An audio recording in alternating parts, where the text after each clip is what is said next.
Toastmaster Himanshu. Two boys and a girl. Two boys and a girl. Toastmaster Himanshu. Good evening, guys. Two boys and a girl. Now, as inappropriate as the topic of my speech may sound, I assure you all it's a family story. So do not let any salacious thoughts enter your mind. It's a story about my last vacation.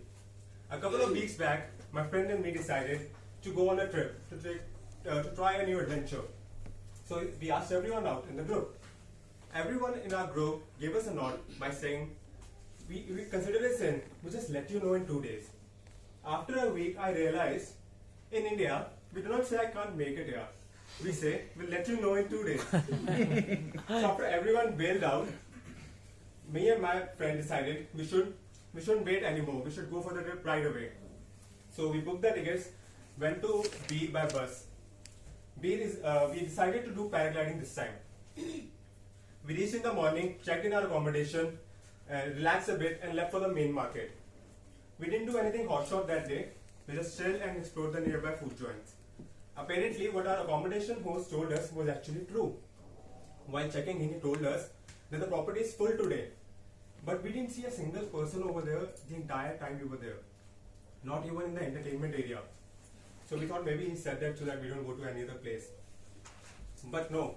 And in the evening, he had a stand-up comedy show planned for the guests.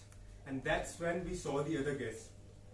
The entertainment area, which was as empty as my head during the daytime, was packed with guests in the evening. And just as the show ended, all the guests began to move back to their rooms. In a minute, like very quickly. I wonder they don't get bored playing Ludo so much in their rooms. Now, next morning, we went for the paragliding. For paragliding, you need to take a run up from a distance, and then you have to jump from the cliff. So if your equipment works well, you'll be in the air in no time. If it doesn't, don't worry, you'll land safely in heaven. But I'm standing here right in front of you, so mine did quite well. Did a 50 minutes paragliding, and it was the most cathartic moment of my life. Later in the day, we were chilling in our hostel's backyard, and the girl comes to us and says if she can join us.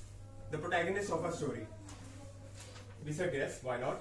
We sat, started chatting, getting to know each other, and we were heavy on local wine that time. We were drinking just one glass after another. And there's a thing about my friend.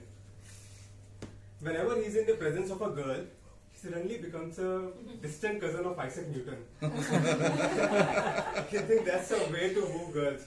Poor guy. So we started chatting, and I saw them two getting really along.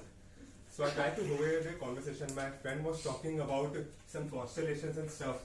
And suddenly the girl asked, hey, what if there are humans on another galaxy? And somehow they are planning to attack us right now. And that's when I realized why the two are getting along. The girl is as damaged as my friend. So that day passed. The next morning we were having breakfast. I was peacefully. And again, out of nowhere, the girl drops into the picture and says, my friend suggested a cool Tibetan restaurant in the vicinity. Let's try that out. What say? Before I could say, let's think about it, my friend said yes, why not? And now, here we are in a Tibetan restaurant having no clue about the Tibetan culture or food. At most, I thought it would be noodles and dumplings, something sort of that. But no, after surfing about 20 minutes with menu, we decided to order 3 dishes. By the time dishes arrived, we forgot the name of dishes. So we are looking at it curiously what to start with. And the waitress came and offered me chopsticks.